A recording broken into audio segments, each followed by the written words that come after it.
So the athletes are ready then for this third heat of 7 in the women's 100 metres. And there is the lineup. And England's Daryl Neita in front of her home crowd, a semi-finalist at the World Championships 10 days ago. She goes in heat 2. Her first Commonwealth Games for Neita. Look out for Khalifa St. Ford as well of Trinidad and Tobago. 6th in the Commonwealth Games 4 years ago.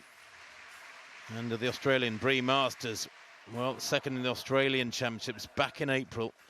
We'll be looking for a big run here. The Aussies having a great game so far. So there is Daryl Neita, very unlucky at the World Championships. Came 3rd in her semi-final in Eugene in 10.97. Just missed a place in the final, but she's in wonderful form. 10.95 this year. She's in 2. Khalifa St. Ford for Trinidad and Tobago, 2nd in their national championships in late June. Not selected for the World Championships. She actually hasn't raced since late June. There is Joella Lloyd, went out in the heat of the World Championships, the Antiguan. 9th in the NCAA 100. Just to make the final of those US University Championships, you have to be strong. For Bangladesh, that's Sumaya Duan. She goes in lane 5, best of 12.32. That's her lifetime best this year. Kenya's Millicent Ondoro, a semi-finalist at the Commonwealth Games over 200 metres. She's 35 years old now. That was back in 2018, that semi-final place. And Bree Masters, well, went out in her heat at the World Championships. But she did run a personal best of 11.29. And Tritania Lowe of Anguilla completes the lineup in lane 8, 12.23, her lifetime best this year.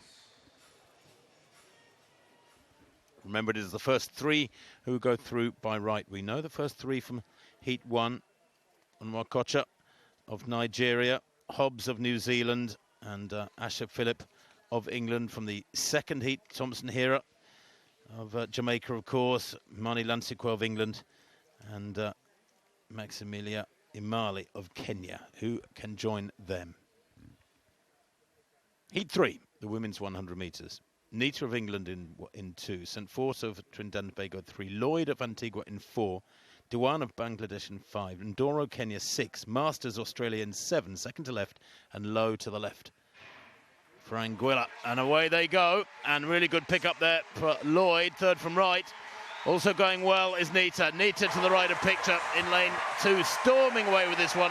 That's about a 3-metre victory margin. Good running through the second half for Bree Master Australia. I think she took, might have been 2nd spot, certainly in the first 3. Those the qualifiers. Neita's time, well, waiting for it to come up, but it was quick, no doubt about it. They enjoyed almost 0 air. They're very, very slight headwind. 11.02 for Daryl Neita. Bree Masters did take 2nd place, the Aussie, 11.41. And 3rd place was Joella Lloyd of Antigua. And Lloyd's time 11.42, but that was mighty impressive by Daryl Neita. I'll tell you what I liked about this. Watch Daryl Neita on the right of your screen. So many sprinters come into the first round of a major championships and what I call faff around. They don't start properly, they don't drive properly, they don't do a good transition. Then expect that to happen in a semi and a final. And it doesn't. You have to tell the body what it needs to do. She nailed the start, she nailed the pickup, and she ran the race to tell her body, tomorrow when I come back for the semi-finals, I need to repeat this. That was beautiful running by Daryl Neita. Is that the technical term, faff around? Yes, it was. We know exactly what you mean. Yeah, you can't expect the body to come back the next day or another round if you haven't told it what you need to do. At least nail the first part of a race. A 50, 60 metre of any race should be done as if it was a final, in my opinion.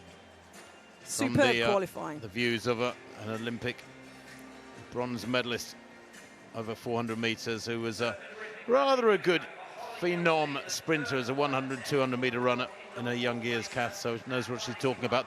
There, Daryl Neita again to the right of picture. She has had a supreme season, and but for the fact that they only used 8 of the 9 lanes, I think, in Eugene, Oregon, I think she might have had a place in the final. Wasn't she the next athlete to qualify if they had used all 9 lanes down the home straight at those World Championships?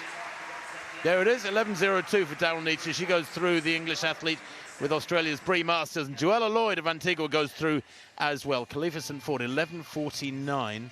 And we'll try and bring you those bubble positions at the moment. Khalifa St. Ford is in the bubble position.